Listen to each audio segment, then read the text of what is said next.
છે આપનું રંગતમાં। હું સિદ્ધિ કમાણી રોજ તમને અવનવી વાનગીઓ બનાવતા શીખવું છું। જો તમને મારી વાનગી પસંદ આવતી હોય તો તમે મારી ચેનલને સબસ્ક્રાઇબ કરો, મારા વિડીયોને લાઈક કરો અને તમારા ફ્રેન્ડ સર્કલમાં મારા વિડીયો જરૂરથી શેર કરો। તો આજે આપણે વધેલી રોટલીમાંથી સવારનો બેસ્ટ નાસ્તો બનાવતા શીખીશું, જે કડકડિયું, એને કડકડિયું કહેવાય છે। તો સવારે નાસ્તામાં ખૂબ જ સારું લાગે છે। તો આજે આપણે સવારનો બેસ્ટ નાસ્તો એવો વધેલી રોટલીનું કડકડિયું બનાવતા શીખીએ। તો ચાલો બનાવવાનું શરૂ કરીએ। કડકડિયું વધેલી રોટલીમાંથી આપણે કડકડિયું બનાવશું। તો કડકડિયું બનાવવા માટેના ઇન્ગ્રેડિયન્ટ્સ આપણે જોઈ લઈએ।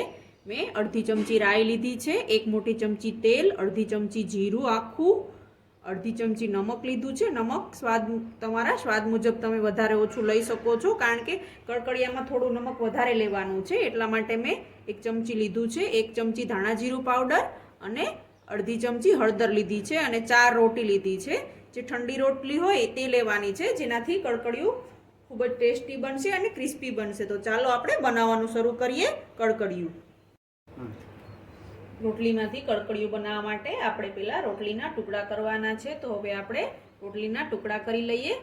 આવી રીતે આપણે રોટલી હોય તેને આવી રીતે વચ્ચેથી 2 ટુકડામાં કટ કરી લેવાની બંને હાથ વડે, અને પછી આવી રીતે 4 ટુકડા કરી લેવાના છે।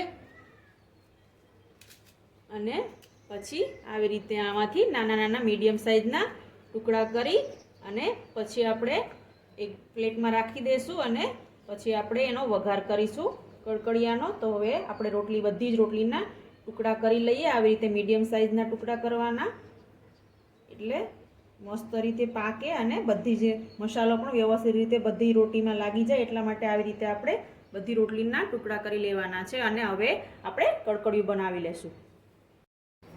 હવે આપણે કડકડિયાનો વઘાર કરવાનો છે। તો વઘાર કરવા માટે મેં એક પેનને ગેસની ફ્લેમ ચાલુ કરી અને ગરમ કરવા માટે મૂકી છે। તો હવે આપણે એની અંદર જે મેં 1 ચમચી તેલ લીધું હતું તે એડ કરી દઈશું।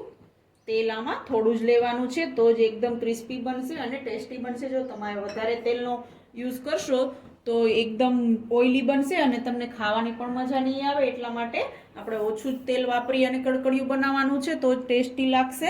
એટલા માટે આપણે તેલ ઓછું વાપરીને વઘાર કરીશું। તો આપણું તેલ ગરમ થાય પછી આપણે એનો વઘાર કરીશું।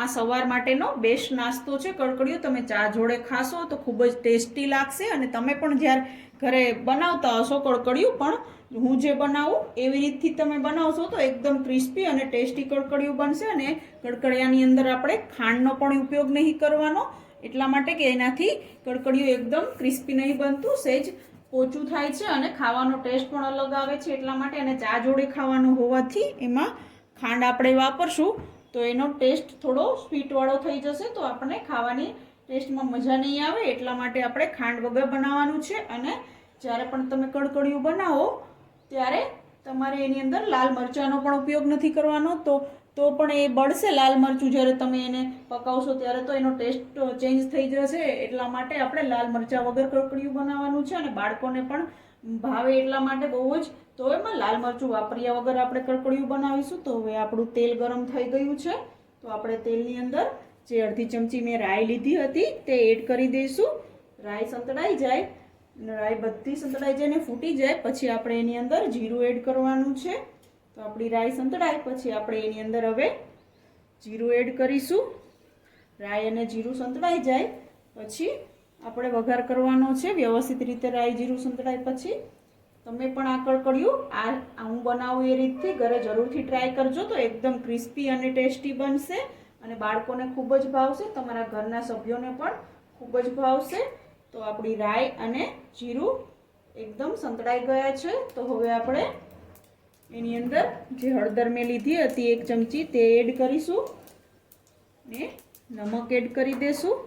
બધું જ બરાબર રીતે ચમચા વડે મિક્સ કરી લેશું અને પછી આપણે એની અંદર રોટલી એડ કરવાની છે। તો હવે બધું વ્યવસ્થિત રીતે મિક્સ થઈ જાય પછી આપણે એની અંદર જે રોટલીના ટુકડા કર્યા છે તે એડ કરી દઈશું અને રોટલીને તેલના મસાલાની અંદર આપણે વ્યવસ્થિત રીતે બધી જ રોટલીમાં મસાલો લાગી જાય એવી રીતે મિક્સ કરી લેવાનો છે। અને પછી બધે જ વ્યવસ્થિત મસાલો લાગી જાય પછી ગેસની ફ્લેમ મીડિયમ કરી અને વચ્ચે વચ્ચે હલાવતા રહેવાનું છે અને એને પકવવાનું છે, જેથી એકદમ ક્રિસ્પી અને ટેસ્ટી કડકડિયું બનશે. તો આપણે બધી જ રોટલીમાં મસાલો લાગી જાય એવી રીતે આપણે બધી રોટલીને મસાલાની અંદર મિક્સ થાય એવી રીતે હલાવી અને મિક્સ કરી લઈએ અને પકાવતા રહીએ, જેથી એકદમ ક્રિસ્પી બને રોટલીના ટુકડા અને ખાવાની પણ મજા આવશે તમને કડકડિયું. તો હવે તમે આવી રીતે બધી જ રોટલીમાં મસાલો લાગી જાય તેવી રીતે મિક્સ કરતા રહો અને ચલાવતા રહો, જેથી વ્યવસ્થિત રીતે બધી જ રોટલીના ટુકડા એકદમ કડક અને ક્રિસ્પી બની જાય અને ખાવાની ખૂબ જ મજા આવશે. તો આપણે આવી રીતે ગેસની ફ્લેમ મીડિયમ રાખી અને કડકડિયાને પકાવવાનું છે અને ફેરવતા રહેવાનું છે, નહીંતર એક સાઈડ દાજી જશે અને બળી જશે તો એનો ટેસ્ટ પણ સારો નહીં આવે. તો તમારે એને ચલાવતા જ રહેવાનું છે, જેથી મસ્ત ક્રિસ્પી બને. તમે જોઈ શકો છો આપણી બધી જ રોટલીની અંદર મસ્ત રીતે મસાલો લાગી ગયો છે અને ક્રિસ્પી પણ થવા લાગ્યું છે. તો આવી રીતે 1 થી 2 મિનિટ સુધી એને ચલાવતા રહેવાનું છે, જેથી બધી જ રોટલી મસ્ત ક્રિસ્પી થઈ અને કડકડિયું બની જાય. તમે જોઈ શકો છો મસ્ત રીતે આપણું મસ્ત ટેસ્ટી અને એકદમ ક્રિસ્પી કડકડિયું તૈયાર થઈ રહ્યું છે. જો તમને મારી આ રેસીપી ગમી હોય તો તમે મારી ચેનલને સબસ્ક્રાઈબ કરો, મારા વિડીયોને લાઈક કરો અને તમારા ફ્રેન્ડ સર્કલમાં મારા વિડીયો જરૂરથી શેર કરો. અને તમે પણ ઘરે આ સ્ટાઇલથી રેસીપી ટ્રાય કરો અને તમને કેવી લાગી તે મને કમેન્ટ બોક્સમાં જરૂરથી જણાવો. તમે જોઈ શકો છો આપણી રોટલી થોડી થોડી ક્રિસ્પી થવા લાગી છે. તો બધી જ રોટલીના ટુકડા એકદમ ક્રિસ્પી થાય ત્યાં સુધી આપણે એને ચલાવતા રહેવાનું છે અને પકાવવાની છે, જેથી બધી જ રોટલીના ટુકડા ક્રિસ્પી થાય અને ટેસ્ટી થઈ જાય. તો આપણે હવે એને ગેસની ફ્લેમ સ્લો રાખીને જ પકાવવાનું છે, જેથી રોટલી દાજી ન જાય અને એનો ટેસ્ટ પણ ખરાબ ન થાય. તમે જોઈ શકો છો આપણું કડકડિયું એકદમ મસ્ત ક્રિસ્પી અને લાઇટ બ્રાઉન થઈને રેડી થઈ ગયું છે. તો હવે આપણે એને એક ડીશમાં કાઢી અને ચા સાથે સર્વ કરવાનું છે, અથવા ચા સાથે તમે ખાઈ શકો છો. તો આપણે હવે એને એક ડીશમાં કાઢી લઈએ. તૈયાર છે આપણું મસ્ત કડકડિયું ક્રિસ્પી અને ટેસ્ટી એવું. એને આપણે ઉપરથી ધાણાજીરું પાવડર નાખી અને પછી સર્વ કરવાનું છે. જો તમે અંદર ધાણાજીરું પાવડર નાખી દેશો તો એ બળી જશે અને સ્મેલ પણ સારી નહીં આવે. એટલા માટે આપણે એને જ્યારે પ્લેટમાં કાઢીએ પછી ધાણાજીરું નાખી અને પછી આપણે એને ખાવા માટે લેવાનું છે. કેવી લાગી તમને આજની રેસીપી? જો તમને મારી રેસીપી ગમી હોય તો તમે મારી ચેનલને સબસ્ક્રાઈબ કરો, મારા વિડીયોને લાઈક કરો અને તમારા ફ્રેન્ડ સર્કલમાં મારા વિડીયો જરૂરથી શેર કરો. આ કડકડિયું સૌરાષ્ટ્રમાં તો ડેઈલી સવારે રોટલી વધે ત્યારે બનતું જ હોય છે, પણ તમે જે મેં રીતથી બનાવ્યું છે એ રીતથી તમે ઘરે જરૂરથી ટ્રાય કરો અને તમારા ઘરે તે કેવું બન્યું તે મને કમેન્ટ બોક્સમાં જરૂરથી જણાવો. તો રોજ આવી અવનવી વાનગીઓ જોવા માટે જોતા રહો રંગત, ખાણીપીણીના શોખીન ગુજરાતીઓની. Thanks for watching.